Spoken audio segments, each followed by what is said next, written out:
it looks like wetv done pissed off Raneka and brought Diva Nika out because she's popping off on her Instagram stories, calling out Love After Lockup producers, and she had a lot to say. So I want to talk about in this video. Initially, I planned on just reacting to what she was saying, but literally every other word was a cuss word, and I would literally have to censor every other word out, and it would be hard to know what she was talking about if I had to do that. So I'm just going to recap what she had to say. So first she said, look, I just woke up and I just want to say F love after lockup, F love during lockup, F life after lockup, F Sharp Entertainment, and F wetv. And she said she's upset with them because after the season finale came out, she feels like they lied to her, because when she was filming for the season finale, when she was at her house having that party with her family and she had that phone call with Asonta, she asked the producers, are you guys filming with Asonta? And the producers were up and down that they did not film with Asonta that weekend. And then when the season finale came out, Raneka found out that they were filming with him, and she feels betrayed. And I'm not surprised that they lie to her. I feel like they're just going to tell her whatever she wants to hear for the time being, so they can just keep the peace and get closure and wrap up their storyline. They don't want to deal with all the drama face to face. They would rather her find out while we're finding out, so they don't have to be there right next to her and deal with the aftermath. So that's why she was kind of still entertaining Asonta, which he shouldn't have been at all. But after he told her he wasn't messing with the auntie anymore in the season finale, she probably thought he was really single and didn't realize that he's at another girl's house, and the producers knew all about it. So she said, look, here I am, still grieving, dealing with the aftermath of losing somebody I was absolutely crazy about, and now I have to find out that they lied to me. And not only that, he was filming with another female, and they want you to go forward with doing what you're gonna do for them, because if you find out that he's filming with another girl, then Raneka might be like, you know what, I'm done, you know, and then that makes them lose out on footage that they need. So she was all upset, and she's like, you know, they could have told me, and I'm grieving, and they're only paying me $2,000 an episode, and that was even worth it because I had my own following before, and then now I just got a little bit more followers, but it didn't change anything for me. And I think a lot of the thing is Raneka's upset because she feels like she was blindsided. I think Raneka is pretty upset too, because once he passed away, she was trying to portray this certain image that they were super close before he passed away, and she was one of his few only girls.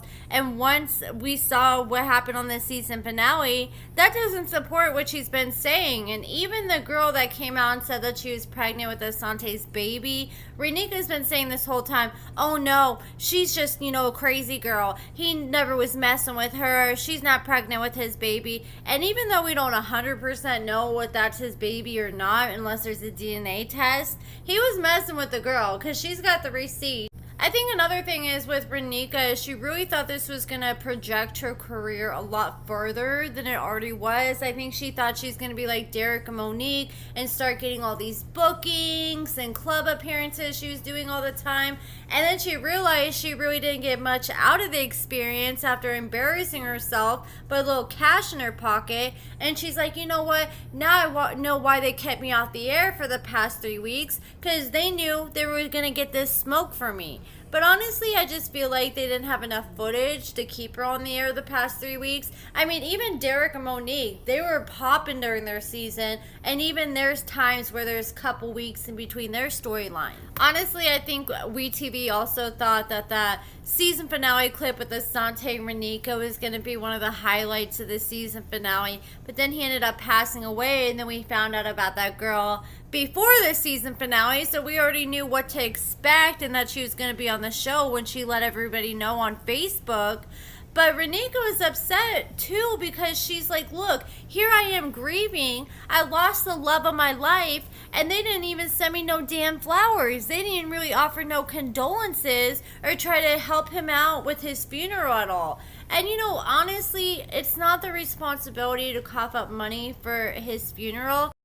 I kind of feel like they're probably in a rough place too, because like Tracy, for example, who's with Clint, you know, she had a really bad drug problem, and Clint ended up coming out and saying in an interview that when she was going back and forth to jail and she was using, WeTV actually paid to send her to rehab, but according to Clint, he claimed that she went with drugs to rehab and she wasn't taking it seriously. But I feel like the least that WeTV could have done is send her some flowers at least, or an edible arrangement, because when they first had the show, like I know season 2 and season 3, they're sending out whole cookie cakes to like Lacey on her birthday, to just for being on the show. So they can send Lacey cookie cakes on her birthday, then I think they can send some flowers to Raneka and Asonta's family when he passes away. But I kind of feel like at the same time they're in a rough place, because the way it happened, how he crashed into 4 young kids who were in a truck,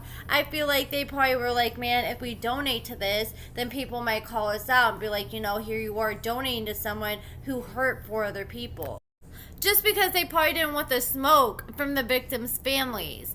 And Raneka was complaining about the $2,000 she was making per episode, which I don't really think is a valid complaint, because she signed on the dotted line and agreed in the contract that that was fine with her.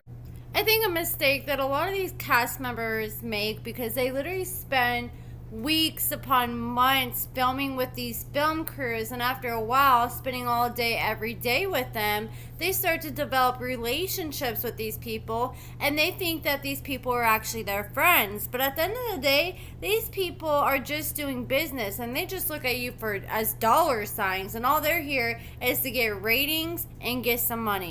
Raneka was saying, oh, you know, it would be fine if he was still with us, but he passed away, so things are different now. And yes, I mean, he passed away, and I know she's grieving, but the show still has to make their money back at the end of the day. It's all business for them. All the show cares about is a juicy story, that's all. They don't care about what happens with these people afterwards, and they say that in the contract, because I filmed for a show over the summer, and in the contract there was pages upon pages where you had to sign on the dotted line agreeing that they're not responsible for anything that happens after filming, or how things are edited, or how you feel about how things were edited, or if you need counseling, or what happens. That is all on you from that point on. Raneka was like, I'm not going to do anything with Sharp Entertainment ever again unless they got a big bag for me, an apology. And she said that she's not going to do another reality TV show unless she's making at least $10,000 an episode. And she really sounded confident about it. And I don't know what is wrong with these people who get on the show and think they're going to go from Love After Lockup to being on The Real Housewives or something, making like $50,000 an episode. Because legit, like Derek thought for a minute that was about to be him, and we've seen other cast members think that they're about to make it big and move on to big old TV shows and movies after that. And we never see that happen with anybody. So far, all these people think they're going to make it big and famous after they get their big break on Love After Lockup. But that's yet to happen. I haven't seen anybody become super famous from this show yet. Besides like Monique and Derek, they're more popping than a lot of people just because of their viral clips. But now we see how irrelevant they are now. But there were a few things I agreed that Raneka said. I do feel like they should have did a few more things to make her feel better while she was mourning and grieving, especially after everything she did for them. I know that's not something they're required to do, but I feel like that's something that they should have done. My heart does go out to Raneka, though, and all of Asonta's loved ones, because the grieving process is never easy. And even though they weren't together when he passed away, they have a lot of history together. She's been very open on Instagram about how bad this has hurt her and how bad she's been struggling since she found out that Asonta passed away. So my heart goes out to her. Hopefully she can go find her a new man in the future that doesn't put her through all this BS. But that's it for this video, guys. Let me know what you guys think about all this in the comments below. Check out my lashes and cosmetics at AccordingtoAmber.com. Give this video a thumbs up, subscribe, and thank you so much for watching.